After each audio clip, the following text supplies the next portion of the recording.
Are you ever just sitting in history class and wonder why the last 10 people you just learned about are white? Or have you ever noticed that almost every book your English teacher makes you read is written by a white dude? Now, I don't know about you, but I still don't know what the hell those ducks represented in Catcher in the Rye, or why British people thought it was a good idea to take over Africa, or why George shot Lenny. But I do know one thing. Everything I have learned has always been centered around white people. Now I get it. Majority of the people living in America are white, and I live in America, so therefore I'm supposed to learn about white people. I learn about the Renaissance, the French Revolution, the American Revolution, Manifest Destiny, the Great Depression, the Holocaust, the Salem witch trials, the white side of World War I and World War II. The list goes on. But the one story that's cut short at slavery, then revived just in time for the Civil Rights Movement, is African American history. Now, the way schools teach this makes it seem like African American history starts with slavery and revived again when Rosa Parks decided she didn't want to get up from her seat. But what about everything else? While in school, not one teacher has ever taught me anything about the Black Panther Party, the Harlem Renaissance, or even Malcolm X. And the media loves to show black criminals more so than they do white criminals, and forget to talk about the unarmed black people being shot by those supposed to keep us safe, and try to label a peaceful protest meant to bring awareness to such issues as a group of thugs, or better yet, snowflakes. But the challenges with this stem from the ideology that white people were created to be superior to those whose skin color is darker than theirs. The American education system puts an emphasis on white or European history, and this bias is just another way to keep white America in power, by excluding African American history from American history. Most textbooks don't mention slave uprisings during the Middle Passage, or anything about the Black Arts Movement, but yet we're taught about the Renaissance or even the French Revolution extensively. American schools emphasize the history of those who aren't even native to this country than they do for the non-white Americans, and there may be a reason why. Critical theorists have speculated that the reason African Americans' rich history is excluded from the American education curriculum is due to how learning about these movements would elevate African Americans and diminish stereotypes that have previously kept them at the bottom and kept white people in power. And as these stereotypes continue to move on through society, African Americans have become the prime victims of racialism, racism, and institutionalized racism, as a result of Eurocentrism, the belief that European culture is superior to all others. Racialism is a belief that humans naturally divide into races based on the biological traits that make up moral and intellectual characteristics. But with race being nothing more than a social construct, this claim of humans dividing naturally is really just a way to make white people look better in the eyes of everyone else. Scientists develop these fixed race categories, claiming that physical traits correspond to a cultural hierarchy based on biology. So according to scientists, all humans belong to a certain race, and some races, the white race, are superior to others. And this claim did not help out America at all, as this was around the time when US citizens were struggling with issues of race and racial superiority. But later on, this system of race was expelled from scientific use because there was no evidence to support such claims. But this came too late, and as a result, African Americans had to endure the worst of racism, the unequal power relations that grow from the socio-political domination of one race by another, and that results in systematic discriminatory practices, such as segregation, domination, and persecution. In order to be racist, you must be in a position of power to systematically segregate, discriminate, or persecute, as well as be a member of the politically dominant group. And in America, that means to be white. Systematic racism can occur on a daily basis when those who are in a position of power to do so understand that they could get away with it. And normally, these people in question often hold positions in political, judicial, and law enforcement systems.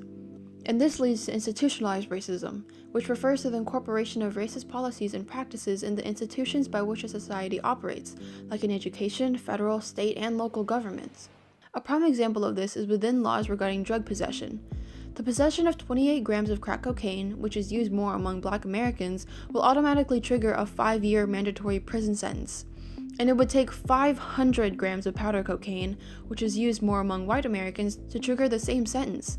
And laws like these make it seem like drug use is more prevalent among Black people, when in actuality, white people are more likely to use LSD, marijuana, and cocaine by 10% more than both Black and Hispanic people combined. And in general, white people are more likely to sell and use drugs more so than Black people. But of course, your favorite representatives and senators will make sure that the racial disproportion in prisons will stay the way it has always been, and these drug selling and using stereotypes among Black as well as Hispanic people will surge on. And the corporate world is guilty of the same racist crimes by hiring on a racial bias. Black people are often turned down for having more traditional African names. Along with the corporate world, the literary world has institutionalized racism written all over it. All throughout history, all the great authors you learn about, that you read, are all white people. From Hemingway to Twain, Shakespeare to Tolstoy, authors seem to only be considered as greats when a white person is at the helm of it all. They forced 1984 and Othello down our throats, and some states are even trying to expel To Kill a Mockingbird because it uses the N-word, another way to cover up African American history. And African American writers had to deal with something called double vision, which refers to the awareness of belonging to two conflicting cultures, and for Black writers, it was with their African culture and their European culture as a writer. Double vision affected Black writers because they had to choose whether or not they wanted to write for a Black audience, white audience, or both. These decisions affected the type of language and vernacular they wrote in. Some Harlem Renaissance writers had to deal with these type of dilemmas. Poet Countee Cullen wrote in polished English, while Langston Hughes used vernacular English with rhythms of Black speech patterns and blues music. But whatever literary styles Black authors chose, these works couldn't be separated from their political views on their role as a member of an oppressed group. And during the Black arts movement in the 1960s, Black authors often wrote about the evils of racism and even offered solutions to social problems within the Black community. Writings by Black authors had its own unique qualities with its own politics and poetics, qualities that cannot be contained within European American literature. And the Black arts movement called into question whether white people even had the right to criticize African American writing when they don't even know about the struggles of the Black community. Literary works about European experiences are often the ones we study in schools. Hardly anything comes from the African American perspective. The literary canon has been dominated by a Eurocentric definition of universalism, referring to the experiences of all people. This means that the books we read are always from the point of view from a white person, and this is often mistaken to be the experiences of all people, when that is clearly not the case. Even with African Americans having a long history of great rich literature, like during the Harlem Renaissance and the Black arts movement, white American literary historians considered Black writers to be nothing more than an offshoot rather than a part of the American literary history. And all this institutionalized racism could only lead to one thing: internalized racism, which refers to the psychological programming by which a racist society persuades people of color to believe in white superiority. This idea makes the victim, Black people, feel inferior to whites and begin to feel less attractive and less worthwhile, and has left this belief that European features are the epitome of beauty. And internalized racism leads to intra-racial racism, referring to the discrimination within the Black community against those with darker skin and more African features. With children around the world being taught that lighter skin or straight blonde hair equals beautiful, it's not hard to see how this would impact someone without these features psychologically. It causes self-doubt and discrimination and divide within a community rather than unity.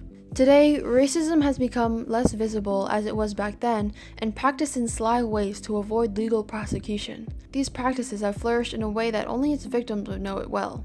African Americans and Latinos still have fewer chances to acquire jobs, housing, and loans than their white counterparts with similar qualifications.